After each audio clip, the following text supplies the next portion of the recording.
الحمد لله رب العالمين والعاقبة للمتقين الصلاة والسلام على رسوله سيدنا محمد وعلى آله وصحبه أجمعين.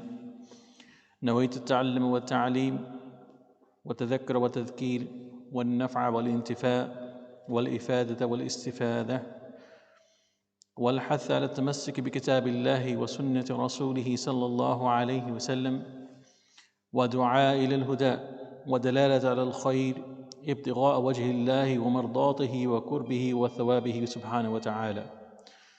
أما بعد، أعوذ بالله من الشيطان الرجيم. بسم الله الرحمن الرحيم. ألم أعهد إليكم يا بني آدم ألا تعبدوا الشيطان إنه لكم عدو مبين. صدق الله العظيم. إن الله وملائكته يصلون على النبي يا أيها الذين آمنوا صلوا عليه وسلموا تسليما. صدق الله العظيم. الصلاة والسلام عليك يا سيدي يا رسول الله وعلى آلك وأصحابك يا سيدي يا حبيب الله. مولاي صل وسلم دائما أبدا على حبيبك خير الخلق كلهم محمد سيد الكونين والثقلين والفريقين من عرب ومن عجم. هو الحبيب الذي ترجى شفاعته لكل هول من الأهوال مقتحم.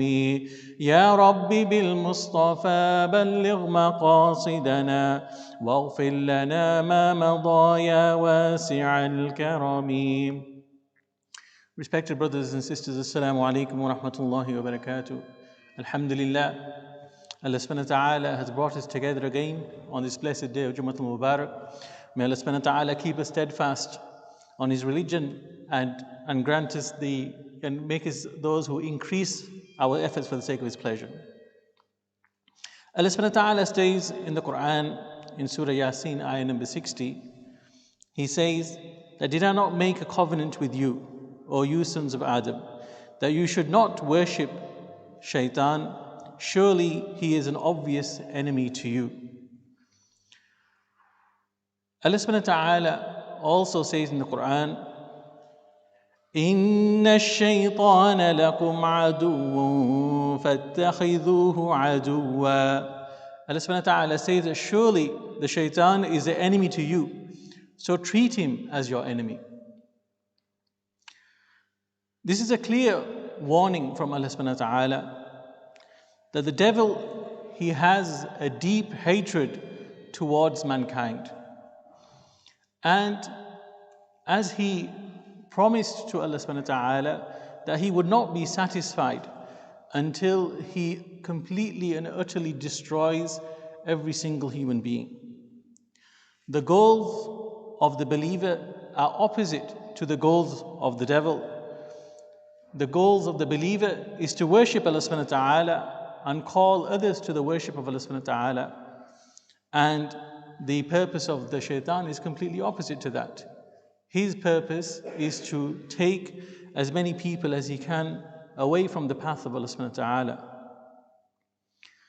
And in order to deal with this enemy, you have to know this enemy.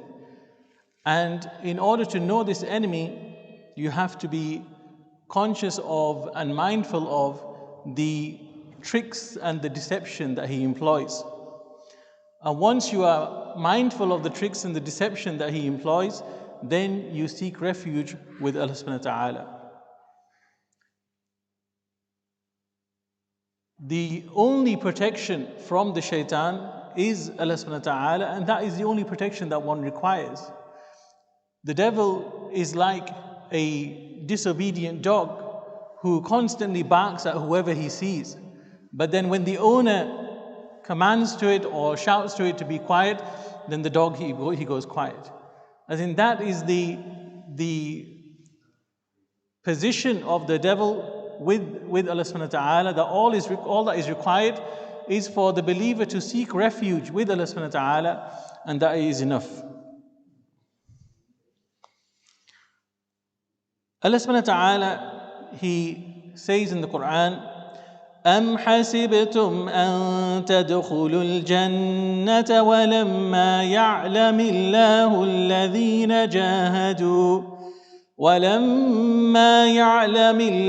الَّذِينَ جَاهَدُوا مِنكُمْ وَيَعْلَمَ الصَّابِرِينَ.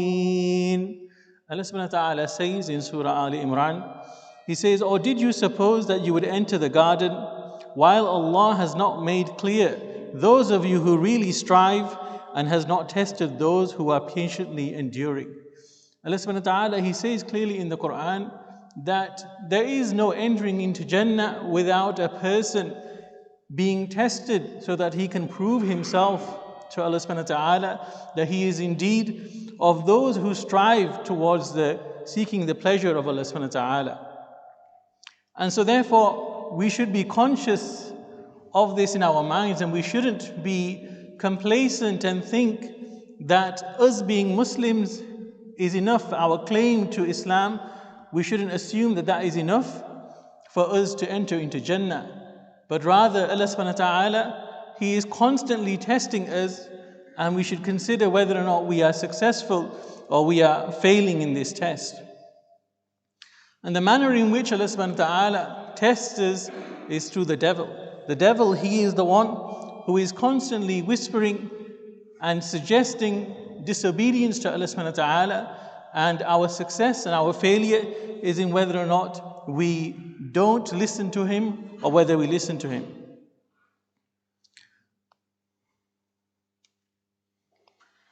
The devil is very cunning, he's very devious in the way that he suggests ideas to the human being. He is devious and cunning to the extent that many a person cannot even tell the difference between his own thoughts and the whisperings and the suggestions of the shaitan. And the way that he approaches the human being is one way which is described in the Quran. In Surah Nas, he says, مِن شَرِّ الْوَسْوَاسِ الْخَنَّاسِ. Allah subhanahu wa ta'ala says that he attacks repeatedly. He's mentioned the word waswas. It means that the type of whispering where a person he comes forward and says something and then he moves back. And then he comes forward again and tries again, and then he moves back again. He's described as being the slinking whisperer, as in he comes forward and then withdraws. And when does he withdraw? He withdraws when he is worried that he is going to get discovered. The whole way that he approaches this situation is such that he doesn't get discovered. Because once you know, if you are aware that the person who's giving you some advice is your enemy, then you're not going to listen to that advice. So as long as he can remain hidden and his purpose, he can keep that hidden, then you can be fooled into thinking that the suggestions that you are receiving are actually your own thoughts.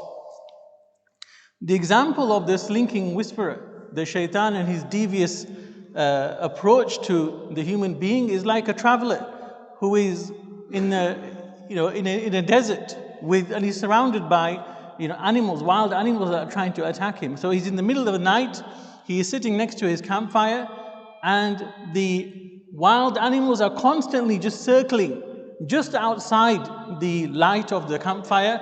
They are constantly circling, waiting for the light of the campfire to die down so that they can come forward.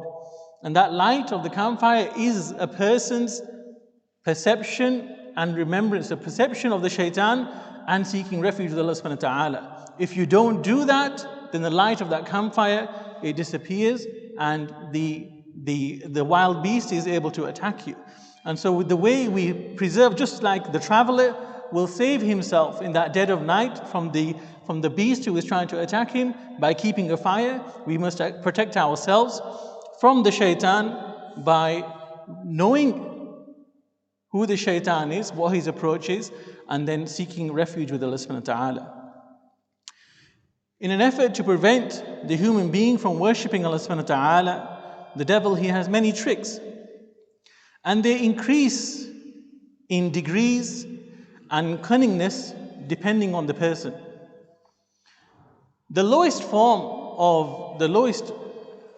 approach, the easiest approach that the devil has, and this is again is based on the status of the person, his rank, and what his current state is that the devil will say, a man will have he will think about or have a intention to do a good deed. And we'll take the example of prayer, because that is something which is one of the most important things, is that worshipping Allah subhanahu wa ta'ala. So if we use this example, and a person, he makes the intention that he's going to pray. And the devil, he comes and he just says to him that, you know what, maybe some other time, just leave it. Don't do it. And the weakest person will be the one who has this idea, has this intention. The devil says, don't do it. And then he stops and he doesn't do it. And that is truly a sorry state to be in.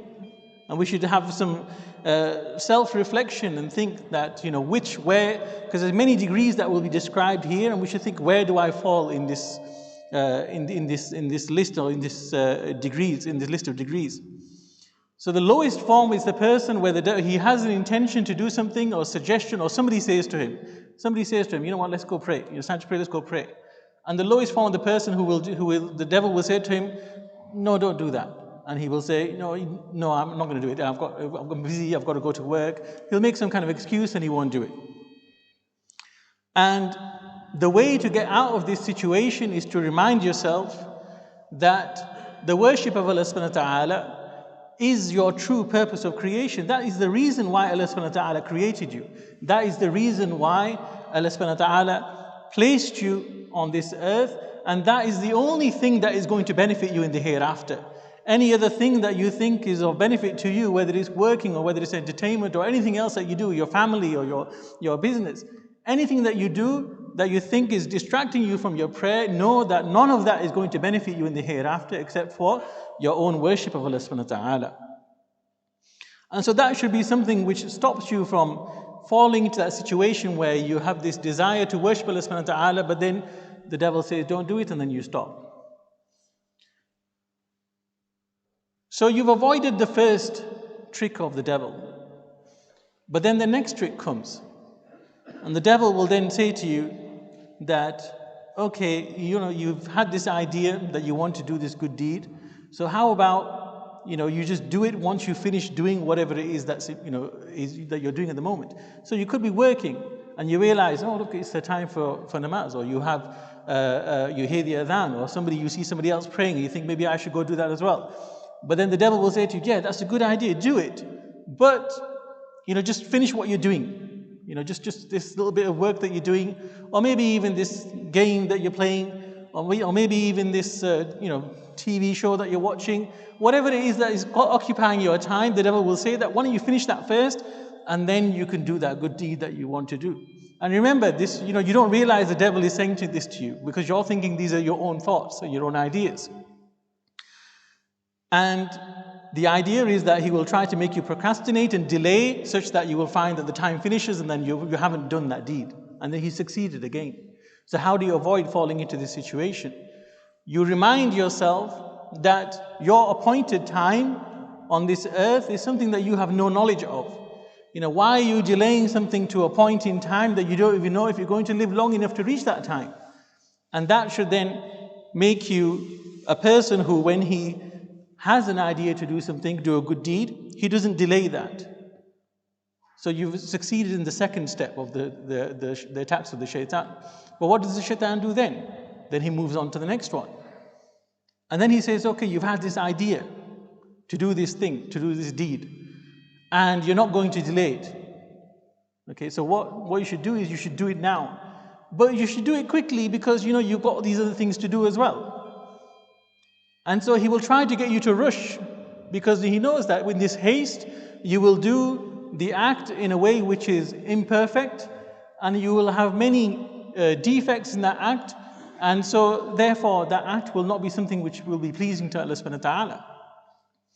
So he can't stop you from doing it, and he knows you're going to do it now, so then he will suggest to you that why don't you just do it quickly and get it over and done with, and then you can get back to the other thing that you were doing. So again, this is something that you should recognize and realize that this is another trick of the shaitan. And how do you get away from this? And you should get away from this by realizing that a small amount of worship which is done properly is better than a large amount of worship which is done with imperfections and in haste. Example being that a person who performs 2 rakats of prayer with complete dedication and complete focus is better than a person who prays 20 rakats, but he's just doing it without even maybe thinking about Allah subhanahu wa ta'ala even once during that time. And the lowest form of kind of being focused in your prayer is being conscious of the meaning of the words that you are uttering. And so a person, he realizes that, he thinks that, if I'm going to worship Allah subhanahu wa ta'ala, maybe I should do it properly, so it's actually worth something. So then, the shaitan, he realizes he needs to notch it up one more level. And, he thinks that, okay, you're going to do this good deed, okay, and you should do it in the, you're not going to delay it, you're going to do it now. Okay, and you're going to do it to the best of your ability, because there's no point in doing it if you're not going to do it to the best of your ability. But the problem here is he's telling you, do it to the best of your ability. Do it in such a way that people look at you and say, MashaAllah, look how good he is. Look how pious he is. And this, in most sense, it may seem like, how is that a wrong thing? But it's that desire to have people look at you and think, MashaAllah, how pious he is, it brings riyah. Okay, it brings this desire inside you that people look at you and they think that, MashaAllah, he is such a good person. And then if you're doing that, then you're not doing it for the sake of Allah subhanahu wa ta'ala. If a person is doing something and doing a deed and having people look at him and he's getting pride and happiness out the thought that other people are looking at him and thinking he is doing something or doing a good deed, then that person, he is not doing it for the sake of Allah subhanahu wa ta'ala. And many people will be standing in front of Allah subhanahu wa ta'ala on the Day of Judgment, and they will be talking about the things they did on this earth, and Allah subhanahu wa ta'ala will say that the reason why you did it was that people would talk about you and say how great you are, and because of that you got what you wanted. The people on the earth said that you were such a great person, and so therefore there is no ajr with Allah subhanahu wa ta'ala. And so even though a person, he does the deed, he doesn't delay it, he does it in the best possible form, he doesn't receive anything from Allah subhanahu wa ta'ala. And there are many degrees after this as well of how the shaitan tries to attack a person and tries to make a person fail. But for the majority of the persons, the ulama said that this is as far as they get. For the majority of people, this is as far as they get. And so the way we need to try and avoid that is that this last stage, we try and say that when we are doing a deed, doing an action, we are doing it solely for the purpose of Allah subhanahu wa ta'ala, for His pleasure alone. Because if Allah subhanahu wa ta'ala, if we don't get the admiration of Allah subhanahu wa ta'ala, having other people say that he's such a great person doesn't mean anything. We should be doing it for the sake of Allah subhanahu wa ta'ala and for His pleasure alone. And so the purpose of the talk today was just to give a kind of an introduction and just to show how the devil is a clear enemy to mankind, and we should be treating him as an enemy. But in order to know your enemy, you have to understand how he tries to put suggestions into your heart and into your mind, and to recognize those suggestions and to deal with them appropriately. And then when you do realize that you have received one of these suggestions from the devil, immediately the way to deal with that is to seek refuge with Allah subhanahu wa ta'ala. And inshallah, Allah subhanahu wa ta'ala will give His assistance and the devil will be removed. Wa sallallahu ta'ala ala rasulihi sayyidina Muhammadin wa ala alihi wa ashabi ajma'in. Those people who pray the sunnahs, inshallah.